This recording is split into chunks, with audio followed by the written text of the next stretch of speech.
윤석열 오른팔로 갑자기 비서실장 자리에 기용된 인물이 있죠. 바로 정진석 비서실장인데요. 이번 국회 내란 특위에서 역대급 말실수가 나오면서 윤석열 김건희 부부의 실체가 다시 한번 까발려졌습니다. 윤석열이 정권을 잡고서 대통령 사저 관련 의혹이 대체 몇 개나 터졌는지 세기도 힘들 정도인데요. 이번 내란 특위 증인들의 발언을 보면 그런 대통령 사저 의혹들이 왜 그렇게 터져 나왔는지 단번에 이해가 간다는 말이 나오기 시작했습니다. 국회뿐만 아니라 헌재에서도 군 수뇌부의 충격적인 발언이 또 터졌습니다. 윤석열 정권의 최후는 이미 다가왔습니다. 오늘도 구독, 좋아요와 함께 정치사수 시작해보겠습니다. 민정수석 업무를 하다 보면 네. 이 사람들 이목을 피할 경우가 많잖아요. 네. 그래서 조용하게 만날 일들이 간혹 있으시죠. 글쎄요, 뭐꼭 이목을 피한다는 그런 생각을 해본 적은 없습니다. 예. 없습니까? 아무 데서나 만나시죠? 그러면 보통 어떤 장소에서 만나요? 집무실에서 만나는 거예요? 글쎄요, 뭐 제가 이렇게 많은 사람을 만날 기간은 아니었기 때문에. 김 수석께서 예. 이상민 장관에게 전화해서 본인이 안가를 쓸 수 있다고 말했다고 하는데 예. 그게 사실입니까? 제가 하여튼 그런 말씀을 들었습니다. 안가를 사용할 수 있다는 말씀을 들었어요. 누구한테? 저희 실장님께도 들었고. 어느 실장이?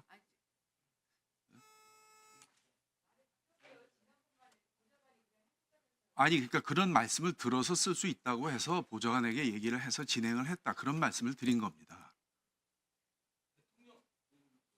예. 네. 대통령실 비서실에서 네. 그냥 안가를 쓸 수 있다고 하면 그냥 쓸 수 있는 겁니까? 그거는 제가 의원님 말씀을 좀 대통령께서 저에게 언제든지. 필요할 경우에 안가를 사용할 수 있다고 승인을 해주셨기 때문에 저하고 수석들이 가끔 안가를 사용합니다. 대통령 없이 그냥 사용해요? 그렇습니다. 아니, 대통령 멈춰주세요. 사례가 많지는 않은데 대통령으로부터 일단 승인을 받았다는 말씀입니다. 알겠습니다. 박종준 경호차장님. 예. 그러니까 이게 계속 말이 바뀌는 것 같아서. 예. 대체 안가 관리는 누가 합니까? 경호처장이 관리합니다. 경호처장이 관리합니까? 네. 그럼 승인권자가 경호처장입니까? 제가 뭐 승인한다고 보기는 뭐하지만은 예를 들어서 수석님들께서 쓰신다고 하면은 거기 출입 절차를 제가 해주라고 이렇게 지시를 합니다. 그 출입 절차를 확인할 수 있어요? 대통령이 사용 안 한 출입 절차를? 지금 비서실장이 말씀하신 수석들이 쓰라고 한 안가는 대통령님께서 주로 쓰시는 안가가 아니고 제가 대기하는 별채입니다. 그 안에서 안가 행사 때 경호처장이 대기하는 별채가 있는데 그 구석의 별채를 얘기하는 겁니다. 그러니까 대통령님께서 쓰시는 그 공간이 아닙니다. 주로 그 전에는 조금 쓰셨다고 하지만 거의 쓰시는 공간이 아닙니다. 제가 주로 대기하는 그런 공간입니다. 비천구인 대리인께서 뭐 여러 가지를 이렇게 묶어서 물으시는 바람에 증인도 예라고 대답하고 넘어가신 것 같은데, 지시받은 내용 중에 본회의장에 들어가지 못하도록 저지하라거나 국회의원을 체포하라거나 이런 지시는 받은 사실이 없다는 거 이해가 됐고요. 그런데 마지막 거 국회의 계엄해제 요구안 가결을 저지하라는 지시를 받은 사실이 없지요. 이 부분은 이런 워딩으로 지시를 받은 거는 없다고 하더라도 아까 증인 앞에서 얘기하신 내용에 따르면 그 대통령으로부터 두 번째 받은 전화, 이게 의결 정적수가 안 채워진 것 같으니 빨리 안으로 들어가서 의사당 안에 있는 사람들을 데리고 나와라. 이걸 다른 말로 하면 국회 계엄 해제 요구안 가결을 저지하라. 이런 지시 아닙니까? 저는 그거를 뭐 그렇게 제가 유추해서 더 해석하는 것까지 확대시키는 것은 그렇게 하고 싶지는 않고, 전 분명히 국회의원을 끌어내라는 사항으로 제가 그렇게 알았습니다. 그러니까 그거하고 의결 정족수하고 연결시켜 보면요. 이 의결 정족수라는 게 그렇게 뭡니까? 뭐 이해는 할 수 있다고 저는 생각합니다. 네. 그리고 아까 대통령하고 통화 횟수가 뭐 2번이니 3번이니 그 부분 본인 해명할 기회를 좀 달라고 말씀하셨는데 지금 말씀해 보시죠. 잠깐 말씀드리겠습니다. 네. 3번 전화하셨고 2번 통화하고 1번은 통화가 안 됐습니다. 그게 첫 번째 통화는 헬기 이동할 때 말씀하셨던 사항이고, 두 번째 통화는 지금 00시 30분 국회의원과 그 의사당 관련된 부분을 말씀하시는 거고, 세 번째는 12월 6일 날 오전 상황이었습니다. 그 네. 전화는 제가 통화를 안 했습니다. 네. 그렇게 3번이었습니다. 그리고 그 전에 어디 위치에 있느냐라고 말씀하셨던 부분들은 그건 솔직히 잘 모르겠습니다. 네. 그렇게 말하면 그것까지 되면 4번이 되는 것인데, 저는 제 분명히 기억이 전 3번입니다.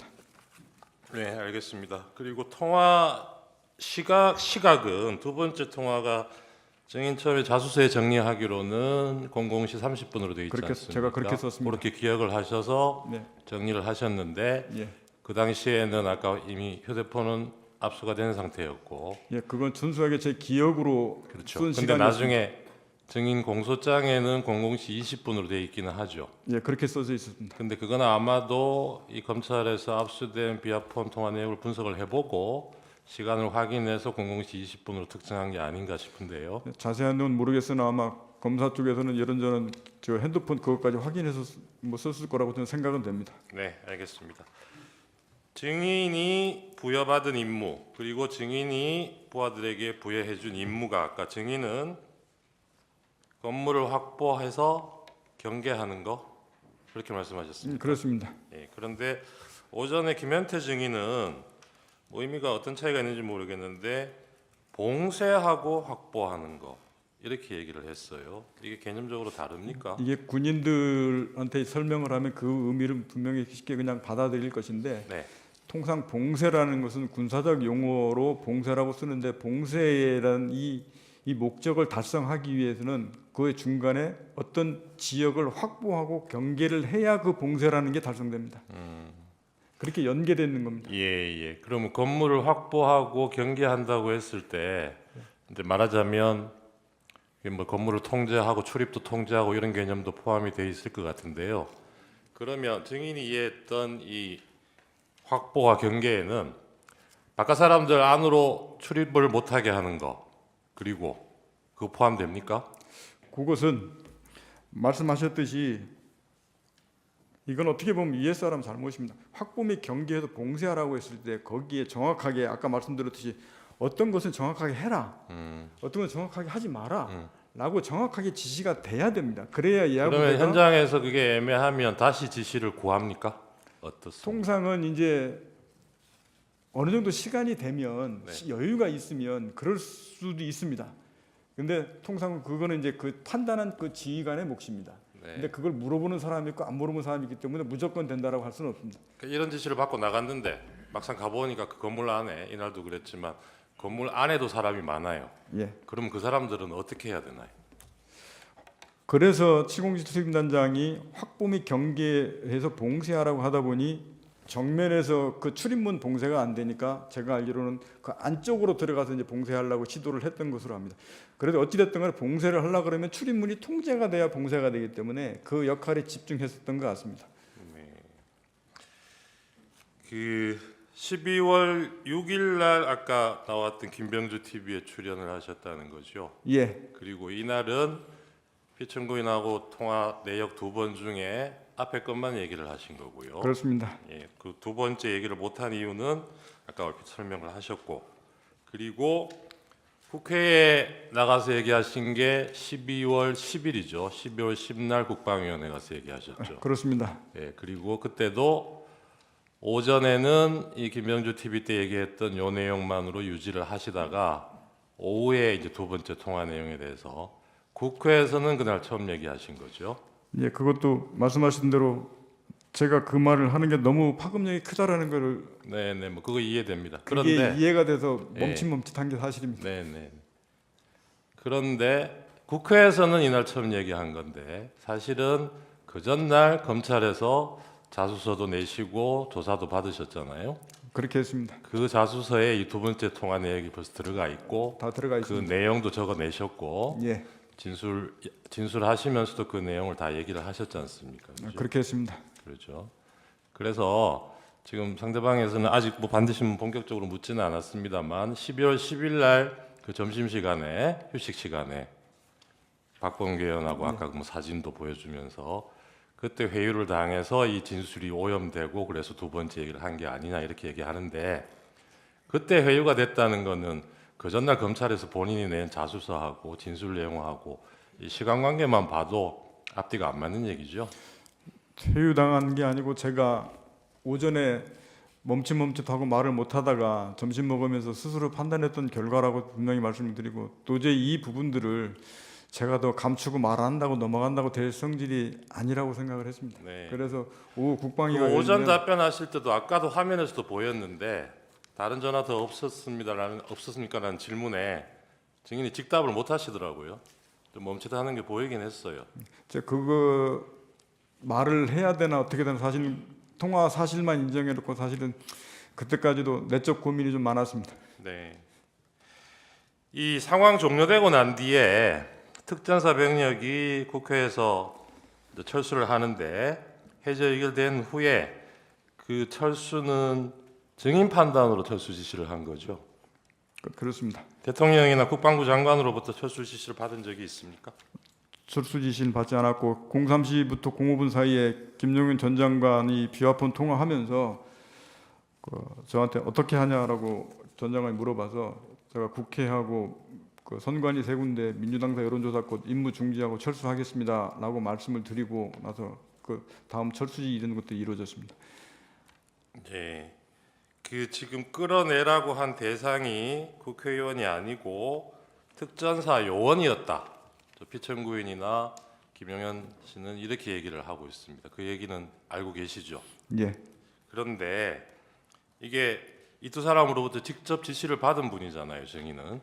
예, 제가 직접 받았습니다. 그러니까 그 당시에 증인은 아까 뭐 얘기하셨는데 이 뭐 의결 정족수 얘기도 앞에 있었고 하기 때문에 별로 뭐 오해할 여지가 없을 것 같긴 한데 그 당시에 이해했던 맥락이 오늘 얘기하신 그대로신 거죠. 예, 국회의원으로 이해했고 그게 상황상으로도 아까 11시 50분에 김용현 장관이 707 특임단 병력 추가 출동을 지시를 하잖아요. 예, 그래서 그때 추가 지시를 한 거는 앞에 가 있던 그 김현태 대령이 지휘하는 그 인원만 가지고는 이렇게 국회 통제가 안 되고 확보가 안 되니까 부족하다고 보여서 추가 출동 지시를 한 거죠. 네, 전 그렇게 이해했습니다. 예. 그런데 이 사람들이 지금 이게 요원을 빼내라고 한 거다라고 얘기한 시점이 00시 20분이에요. 30분 뒤입니다. 그 707 특전 그 작전 요원들이 분명히 그 시점에는 본관에 들어가 있는 인원이 없었습니다. 그렇죠. 김현태가 들어간 유리창 깨고 들어간 게 00시 36분 그 정도죠. 34분. 4분인가 저는 그 정도로 기억합니다. 34분이고 증인하고 통화한 게 36분. 36분 그때 통화했습니다. 그렇죠? 그러니까요. 그러니까 00시 20분 그 어간에는 안에서 빼낼 요원이라는 사람이 안에 있지가 않은 상황이에요. 그때 당시에는 본관에 인원이 없었습니다. 그리고 제가 물어볼 거는 마지막인데요.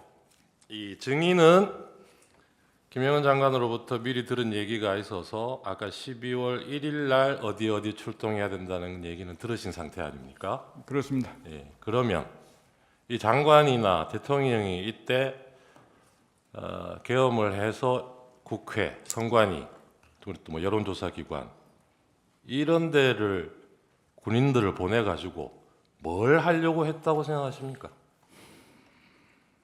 그 당시에 어떻게 생각하셨어요?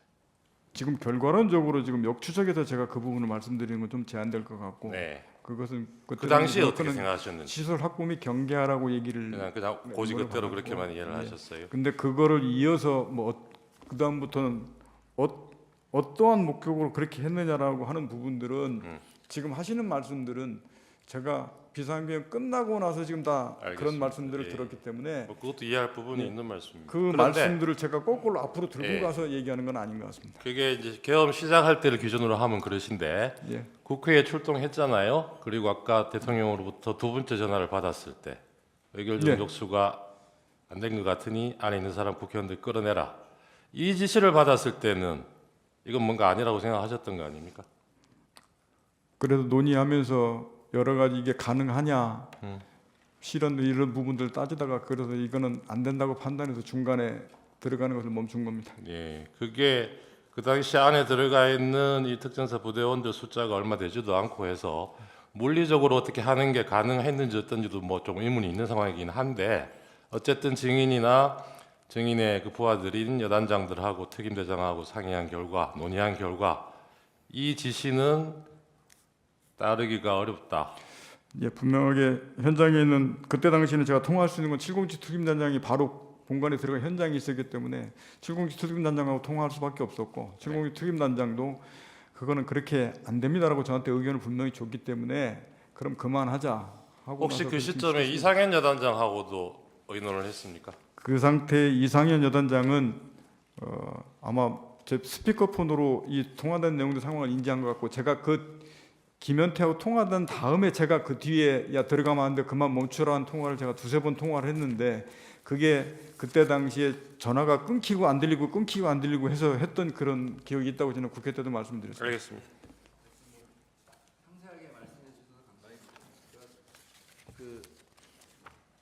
주신문상 준비한 것 중에 16개 가항 물어보겠습니다. 저희 아까 그 계엄 해제 요구안이 가결된 후에 이제 철수 지시를 하셨다고 했잖아요. 그 후에 그 1시간 정도, 그러니까 24년 12월 4일 02시 13분경, 그러니까 1시 3분경에 국회에서 의결이 됐고 그 2시 13분경에 김영현 전 국방부 장관이 증인에게 전화해가지고 중앙선관위에 다시 병력을 투입할 수 있냐 이렇게 물어본 적이 있습니까? 예, 그렇게 해서 제가 그 다음도 안 된다고 얘기했던 사항들 제가 알고 있습니다. 예. 그리고 그날 이제 03시 23분경에 김영현 장관이 VTC 화상회의를 했는데 증인도 그때 같이 봤어요? 예, 그때 같이 듣고 있었습니다. 예, 그래서 뭐 우리 군이 군 통수권자인 대통령님의 명을 받들어 임무를 수행했습니다. 그러나 중과부적으로 우리가 원하는 결과가 되지 않았지만 그래도 우리는 우리의 할 바를 다했다고 생각합니다. 여러 가지 어려운 여건에서 임무를 완수해준 우리 수방사, 방첩사, 특전사, 증인이 책임자죠. 지작사, 그리고 여기 함께하고 있는 우리 지통실 참모들, 합참 의장님 포함해서 모든 분들께 고맙게 생각합니다. 수고했습니다. 이런 취지의 내용을 뭐 워딩을 하나하나 다 기억은 못하겠지만 증인 특전사가 언급된 이런 내용을 들은 게 맞습니까? 예, 그런 의미의 중과부적, 뭐 대통령님 명을 받들어 이런 단어들은 생각이 납니까? 생각납니다. 오늘 내용은 여기까지입니다. 유익하셨다면 구독과 좋아요 한 번씩 부탁드립니다. 대한민국이 바로 서는 그날까지 정치사수가 함께하겠습니다. 감사합니다.